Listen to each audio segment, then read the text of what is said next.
नमस्कार। कभी सोचा है कि एक छोटा सा बीज हमारी थाली तक पहुंचने के लिए कितना लंबा सफर तय करता है? चलिए, आज खेती की इसी दिलचस्प दुनिया में चलते हैं और इस पूरे सफर को समझते हैं। सवाल सीधा सा है ना, कि एक अकेला बीज लाखों लोगों का पेट कैसे भरता है। लेकिन इसका जवाब वो एक पूरी कहानी है।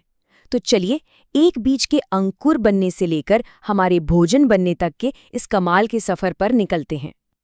तो इस पूरे सफर को हम 6 हिस्सों में समझेंगे।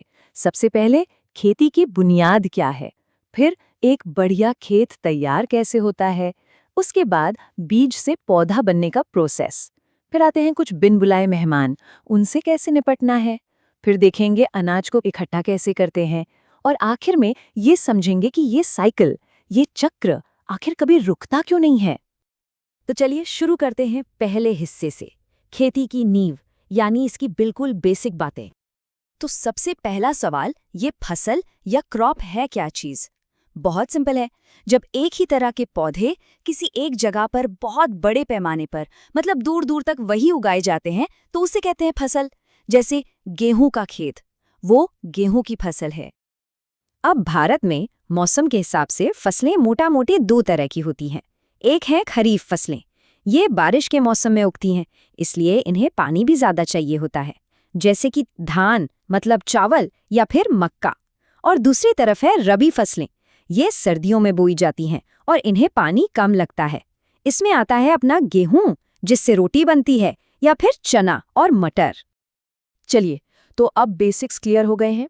अब आते हैं असल काम पर। कहानी का दूसरा हिस्सा, खेत की तैयारी। ये सबसे पहला और सबसे ज़रूरी कदम है। लेकिन सवाल ये है कि ये इतना ज़रूरी क्यों है?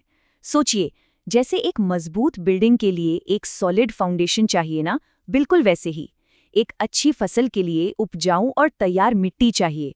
यही तो वो बेस है जिस पर सब कुछ खड़ा होगा।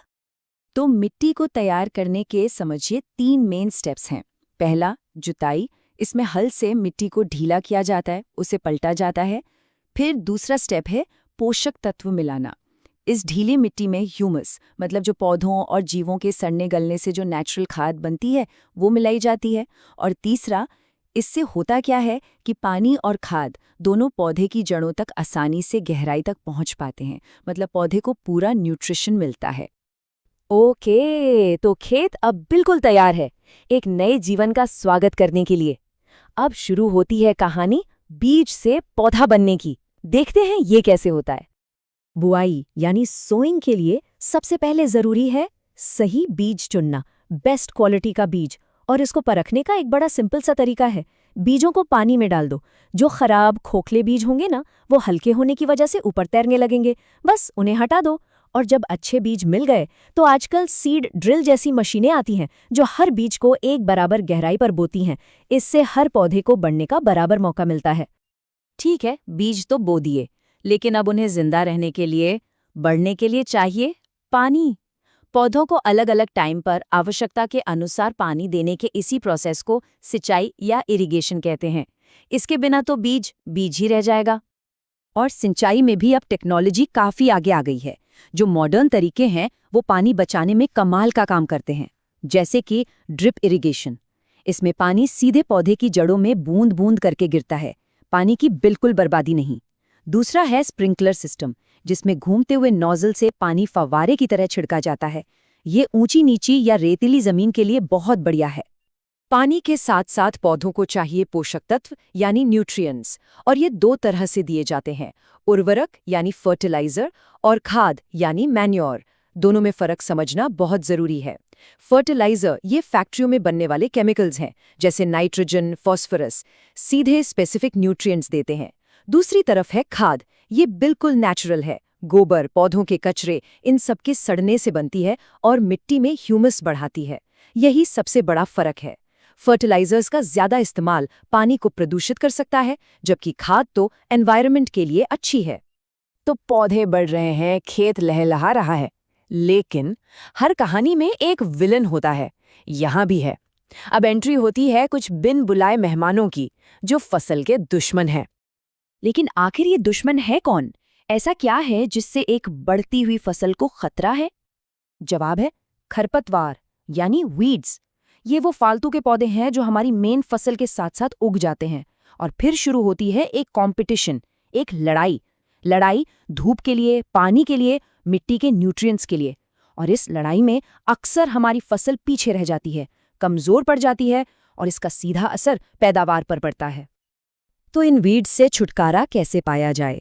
इसके भी तरीके हैं। एक तो है जुताई। फसल बोने से पहले ही जुताई करके इन्हें जड़ से उखाड़ दो। दूसरा तरीका है वीडीसाइड्स, यानी खरपतवारनाशी केमिकल्स का स्प्रे। ये केमिकल्स सिर्फ वीड्स को मारते हैं, मेन फसल को नुकसान नहीं पहुंचाते। और सबसे जरूरी है टाइमिंग। इन वीड्स को फूल और बीज आने से पहले ही हटा देना सबसे इफेक्टिव होता है, वरना ये और फैल जाते हैं। चलिए अब आते हैं कहानी के क्लाइमैक्स पर, वो समय जब महीनों की मेहनत रंग लाने वाली है। अब वक्त है फसल की कटाई का, यानी हार्वेस्टिंग का। फसल तो कट गई, लेकिन काम अभी पूरा नहीं हुआ। अभी अनाज को उसके भूसे से, यानी चैफ से अलग करना बाकी है। जो दाने हम खाते हैं उन्हें उसके ऊपरी छिलके से निकालना पड़ता है। इसी प्रोसेस को कहते हैं थ्रेशिंग। और यहाँ फिर से टेक्नोलॉजी एक गेम चेंजर साबित होती है। आजकल एक मशीन आती है जिसका नाम है कंबाइन। जैसा नाम है वैसा काम। ये हार्वेस्टिंग और थ्रेशिंग दोनों काम कंबाइन करके एक साथ कर देती है। मतलब एक ही ऑपरेशन में फसल कटेगी भी और दाना भूसे से अलग भी हो जाएगा। कितना टाइम और मेहनत बचती है। तो अनाज घर आ गया, लेकिन कहानी यहाँ खत्म नहीं होती। असली कहानी तो एक साइकिल की है, एक चक्र की। अब सवाल ये उठता है कि अगली फसल के लिए, भविष्य के लिए जमीन को कैसे तैयार रखा जाए। 1 मिनट के लिए सोचिए, अगर कोई गलत मौसम में गलत फसल बो दे तो क्या होगा? इसका एक क्लासिक एग्जाम्पल है गेहूं। हमने पहले बात की थी, गेहूं एक रबी फसल है, उसे सर्दी चाहिए।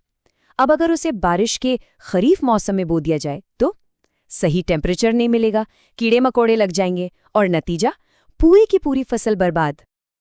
अच्छा, एक और जरूरी सवाल। मान लीजिए हम मिट्टी को कभी आराम ही न दें, एक के बाद एक लगातार फसलें उगाते रहें, तो क्या होगा? इसका नतीजा ये होगा कि मिट्टी के अंदर के सारे जरूरी न्यूट्रिएंट्स जैसे नाइट्रोजन, फास्फोरस, पोटेशियम, वो सब खत्म हो जाएंगे। मिट्टी एक तरह से थक जाएगी, अपनी उपजाऊ शक्ति खो देगी, क्योंकि उसे उन न्यूट्रिएंट्स को दोबारा बनाने का टाइम ही नहीं मिलेगा। और इसका असर सीधा अगली फसल पर दिखेगा।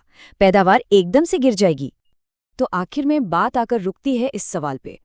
खेती प्रोडक्शन का एक साइकिल तो है ही, लेकिन क्या हम इसे प्रिजर्वेशन का, संरक्षण का भी एक साइकिल बना सकते हैं?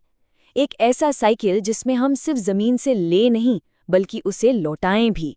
एक ऐसा साइकिल जो हमारी ज़रूरतों को पूरा भी करे और हमारे एनवायरनमेंट को बचाए भी। इस पर सोचना आज के दौर में शायद सबसे ज़रूरी है।